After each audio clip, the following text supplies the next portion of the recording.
ওয়া আলাইকুম আসসালাম ওয়া রাহমাতুল্লাহ। ইয়াগফিরুল্লাহু লানা ইয়াগফিরুল্লাহু লানা।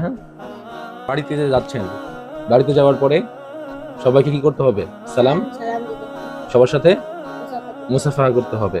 পিতামাতার খেদমত করতে হবে। মোবাইলে আসক্ত হওয়া যাবে? মোবাইলে আসক্ত হওয়া যাবে না। প্রতিদিন কি করতে হবে? কোরআন তেলাওয়াত করতে হবে, তাই না? আবার সঠিক সময় মাদ্রাসায় চলে আসতে হবে। আপনার পছন্দের পোশাক কি? ঈদে কি পড়তে চান আপনারা? শেরওয়ানি। আচ্ছা, আপনারা যে ভালো লেখাপড়া করছেন এই জন্য আপনার আব্বুকে বলে আমি একদম রোজার শুরুতেই আপনাদের জন্য সুন্দর একটি ঈদের উপহার কিনিয়ে রেখেছিলাম। আপনারা এখন দেখতে চান?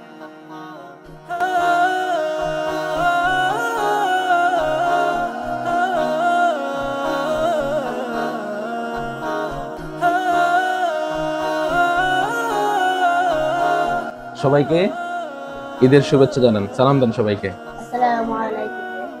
আমাদের জন্য সবাই দোয়া করবেন, আমাদের জন্য সবাই দোয়া করবেন। আমরা যেন আমরা যেন বিশ্বজয়ী হাফেজ হতে পারি বিশ্বজয়ী হাফেজ হতে পারি। এবং দ্বীনের খাদেম হতে পারি।